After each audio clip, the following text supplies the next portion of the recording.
মূল নেতৃত্ব দিয়া পৰৱৰ্তী কালত অসম গণ পৰিষদ দলৰ প্ৰতিষ্ঠাপক সভাপতি দুবাৰকৈ অসমৰ মুখ্যমন্ত্ৰী শ্ৰীযুত প্ৰফুল্ল কুমাৰ মহন্তদেৱৰ আজি উপজা দিনৰ ওলগ জনাবলৈ আমি দলৰ তৰফৰ পৰা আহিলোঁ আৰু তেখেতৰ আমি সুস্বাস্থ্য আৰু আশু আৰোগ্য কামনা কৰিছোঁ।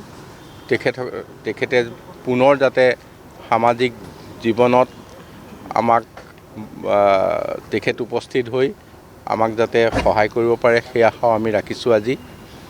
আৰু তেখেতৰ উপস্থিতিয়ে সকলো সময়তে আমাক উৎসাহিত কৰে। আমি ভাবিছোঁ সেইদিন ঘূৰি আহক। অসম আন্দোলনৰ ঐতিহাসিক অসম আন্দোলনৰ নেতা অসম গণ পৰিষদ দলৰ প্ৰতিষ্ঠাপক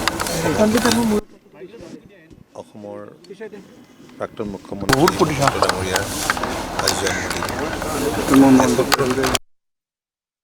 তেখেতৰ জন্মদিনত মহন্ত ডাঙৰীয়া আৰু আমাৰ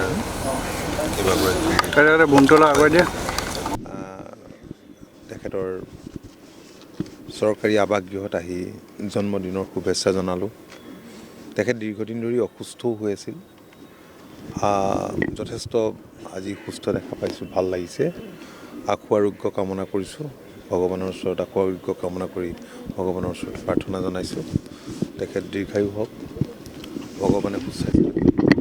মূল নেতৃত্ব দিয়া পৰৱৰ্তী কালত অসম গণ পৰিষদ দলৰ প্ৰতিষ্ঠাপক সভাপতি দুবাৰকৈ অসমৰ মুখ্যমন্ত্ৰী শ্ৰীযুত প্ৰফুল্ল কুমাৰ মহন্তদেৱৰ আজি উপজা দিনৰ ওলগ জনাবলৈ আমি দলৰ তৰফৰ পৰা আহিলোঁ আৰু তেখেতৰ আমি সুস্বাস্থ্য আৰু আশু আৰোগ্য কামনা কৰিছোঁ।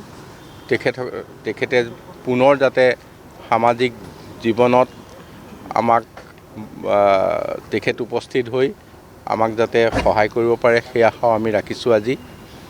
আৰু তেখেতৰ উপস্থিতিয়ে সকলো সময়তে আমাক উৎসাহিত কৰে। আমি ভাবিছোঁ সেইদিন ঘূৰি আহক। অসম আন্দোলনৰ ঐতিহাসিক অসম আন্দোলনৰ নেতা অসম গণ পৰিষদ দলৰ প্ৰতিষ্ঠাপক অসমৰ প্ৰাক্তন মুখ্যমন্ত্ৰী ডাঙৰীয়াৰ আজি জন্মদিন। তেখেতৰ জন্মদিনত মহন্ত ডাঙৰীয়া আৰু আমাৰ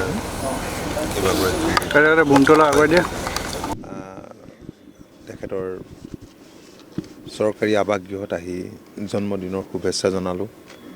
তেখেত দীৰ্ঘদিন ধৰি অসুস্থও হৈ আছিল। যথেষ্ট আজি সুস্থ দেখা পাইছোঁ, ভাল লাগিছে। আশু আৰোগ্য কামনা কৰিছোঁ। ভগৱানৰ ওচৰত আশু আৰোগ্য কামনা কৰি ভগৱানৰ ওচৰত প্ৰাৰ্থনা জনাইছোঁ। তেখেত দীৰ্ঘায়ু হওক, ভগৱানে সুস্বাস্থ্য।